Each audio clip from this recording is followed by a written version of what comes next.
কোরআন কারীম আল্লাহ রাব্বুল আলামিন বারবারই ক্ষমা চাওয়ার কথা বলেছেন। আল্লাহ তাআলা বলেছেন যে ফাসাব্বিহ বিহামদি রাব্বিকা ওয়াস্তাগফিরহু ইন্নাহু কানা তাওয়াবা। নবীজি সাল্লাল্লাহু আলাইহি সাল্লামকে দিয়ে আমাদেরকে শিখালেন অধিক পরিমাণে যেন আল্লাহর কাছে ক্ষমা চাওয়া হয়। ফাকুলতু আস্তাগফিরু রাব্বাকুম ইন্নাহু কানা গফফারা ইউরসিলিস সামাআ আলাইকুম মিদরারা ওয়ায়ুমদিদকুম বিআমওয়ালিন ওয়া বানিন। কোরআন কারীম আল্লাহ তাআলা বলছেন অধিক পরিমাণে যারা ইস্তেগফার পড়বে, আল্লাহ রাব্বুল আলামিন যাদের সন্তানাদি হচ্ছে না, আমরা পেরেশান হয়ে যাই সন্তানাদি না হলে, এই সন্তানাদি যাদের হচ্ছে না তাদের জন্য গোপন আমল কিন্তু এটি যে আপনি অধিক পরিমাণে ইস্তেগফার পড়বেন।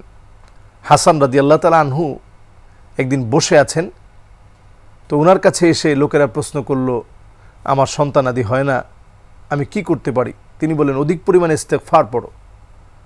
আরেকজন এসে বললেন যে আমার রিজিকের মধ্যে প্রশস্ততা নাই, বরকত উঠে গেছে, কি করতে পারি? তিনি বললেন অধিক পরিমাণে ইস্তেগফার পড়ো।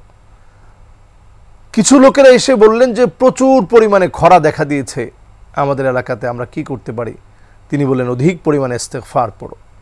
তো লোকেরা অবাক হলেন, যার সন্তান নাই তাকেও বললেন ইস্তেগফার অধিক পরিমাণে করার জন্য, আল্লাহর কাছে ক্ষমা চাইতে বললেন। আবার তিনি যখন কারো কাছ থেকে শুনলেন যে খরা দেখা দিয়েছে, সেখানেও বললেন অধিক পরিমাণে আল্লাহর কাছে ক্ষমা চাও। আবার যেখানে ইনকামের ভিতরে বরকত নাই, সেখানেও বলা হলো যে অধিক পরিমাণে ইস্তেগফার করেন, আল্লাহ তাআলা বরকত দিয়ে দিবেন।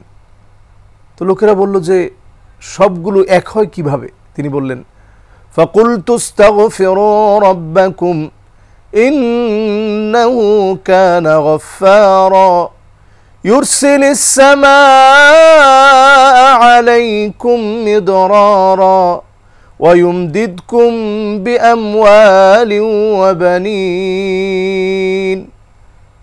তো আল্লাহ রাব্বুল আলামিন নিজে কোরআন কারীমের মধ্যে বলছেন সন্তানাদির জন্য আল্লাহ রাব্বুল আলামিনের কাছে ইস্তেগফার করলে আল্লাহ তাআলা সন্তানাদি দিবেন।